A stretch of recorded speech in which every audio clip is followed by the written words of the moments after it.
Now, a lot going on around the Arundel Mills Mall. Yeah, besides more than 14 million people a year going to the mall and the casino, a new building is going up as well. Not just any building, a huge hotel next to that casino. ABC 2 News' Don Harrison tells us that this will be a good bet for those who live in Maryland.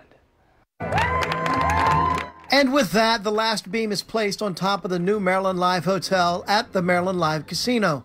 Dave Cordish is going to roll the dice once again and invest in his casino at Arundel Mills, a 17-story, 350,000 square foot structure right in the middle of the leading visitor attraction in Maryland, Arundel Mills Mall. You can come here and you can shop there.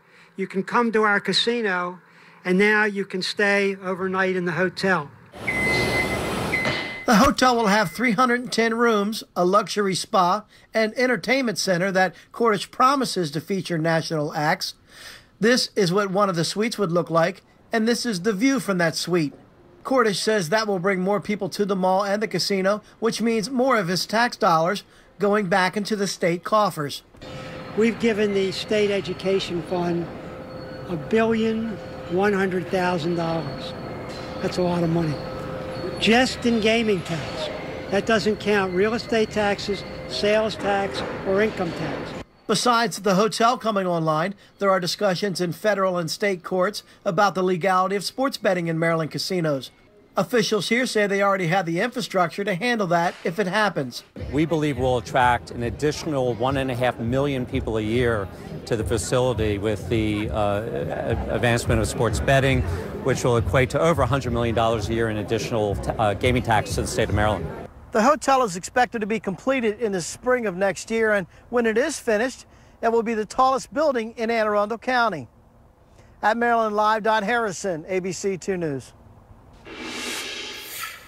And the chili change was on full display this morning. Ample temperatures in the 30s, upper 30s in some spots. Even downtown near Baltimore, we had an overnight low near 38 degrees. BWI actually reporting that. Thurmont at 38, Frederick at 37, and Aberdeen at 36 degrees. And we can do this all over again into the day tomorrow, which is one of the reasons why another frost advisory is in effect until Wednesday morning this time. And it's a larger frost advisory that actually pushes south near the D.C. area. Here's a look outside. Despite the cooler air, it's pretty nice out there. Clear skies, lots of sun, 61 degrees, but the dew point is dry at 31. Therefore, for the rest of this evening, as soon as the sun sets, those temperatures are going to drop. We'll be in the 40s by around 10 p.m. Coming up, we'll talk more about this beautiful week ahead, let you know how long this cooler air is going to be sticking around. And when it'll be moving out. Hey, listen, I agree there. All right, if you exercise to help with your stress, this unique interview style might work for you. You like riding bikes, right? I sure do. All right, well, instead of a sit-down lunch, some employees are taking you out for a run or to the weight room. The whole idea is to get you out of your comfort zone. And they help others, and now they are getting help to some of their own who continue to do their good work. And we all want fast relief from our student loans, but be careful when debt relief companies call offering you for help. Mallory Stefaste looks into what you should know so you don't get taken advantage of. You're watching ABC 2, the station that works for you.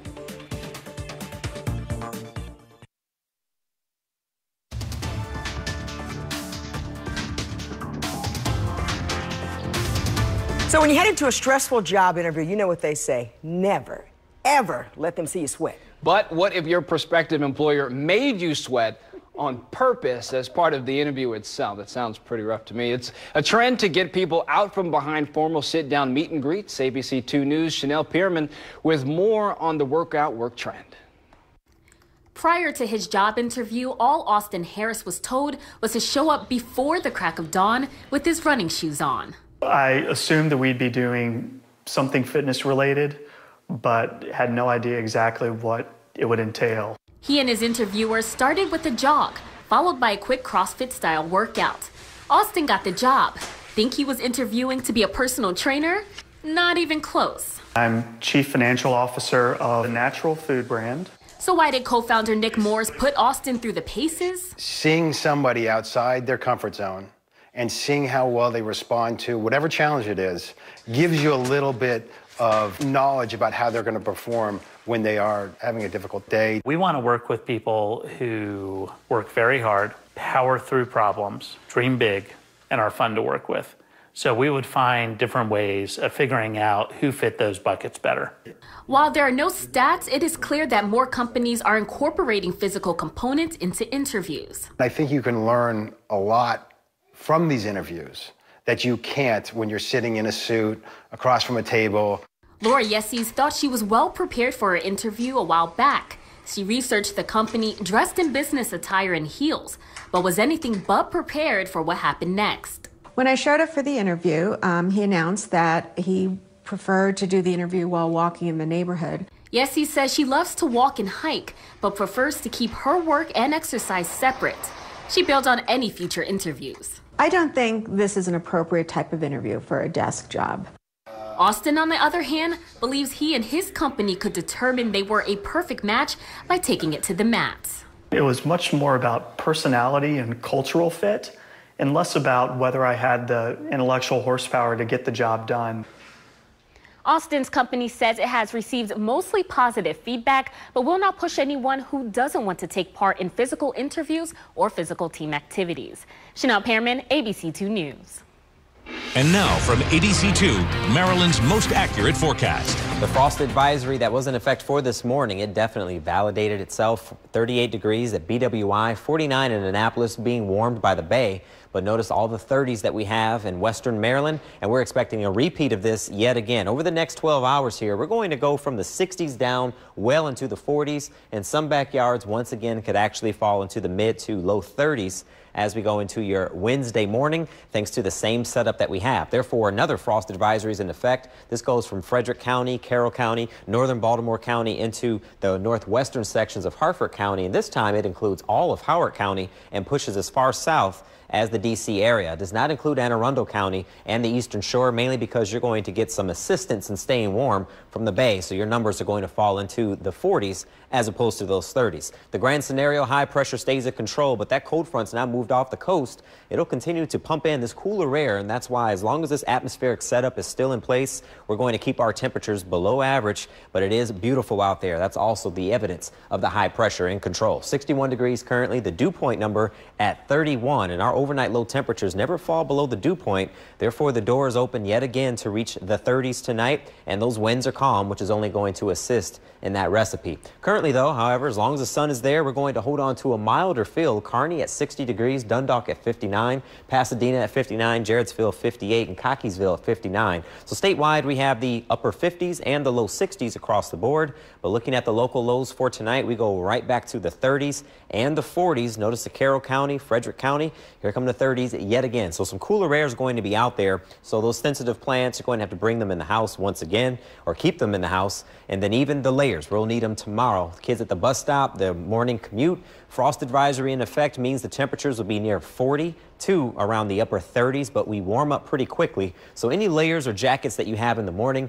you'll shed them pretty quickly by the afternoon with a high temperature of 70 degrees. We'll turn it up even more as we go towards Thursday, this time with a high of 73. A cool start, but this time we'll get away from those frost advisories. And that 7-day forecast with the high temps, our average high this time of year, 66 degrees. Each day gets warmer and warmer until we reach a high temp of around 76 and even 77 by Sunday and Monday. But then the changes will be on the horizon once we get past your Monday night. Here's a look at it. The cooler air will eventually retreat as we go towards Thursday.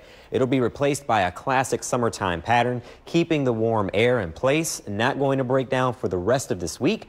And then watch this. By the time we get into this time next week, it'll be replaced by another air mass. This one's going to be cooler, and this cooler air is going to stick around for some time, calling for our overnight lows in the 40s and 30s again, and highs struggling just to hit 60 degrees. And oh yeah, that's going to be our next chance of rain. Until next week, we're going to be rain-free. So here's that 7-day forecast. Plenty of sunshine to talk about. Just an all-in-all great stretch of weather. And once again, the next chance of seeing any type of rain for Maryland is going to be next Monday night into Tuesday morning. And some of those storms, I was just looking at them, could be strong enough to pack a punch. So we'll go on the record and say that, and we'll keep an eye on it. But for now, enjoy this beautiful stretch of weather that we have. I will. What about you? Hey, it sounds like you need a hoodie, shorts, boots, and a flip-flops to be ready to go. Melting pot. It's just a little bit of everything to be ready to go. All right, Mike, thanks.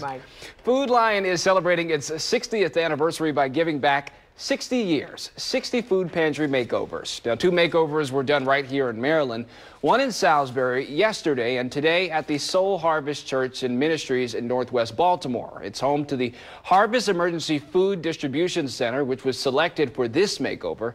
Food Lion sent a crew along with the Maryland Food Bank to paint, put in shelves, and install industrial refrigerators and freezers. It's awesome to be able to give back to our community, especially when you see churches and folks who donate their own time to try to help each other out. I'm literally at a loss for words right now with all of the support that's shown, not only from the Food Lion Corporation, but also the Maryland Food Bank as well. Now, this year, Food Lion set the goal of donating 500 million meals to people in need across the country. Maryland Food Bank does such great work. I like it. I like it. Now, you use it every day. Don't even think about it, but it's on your computer.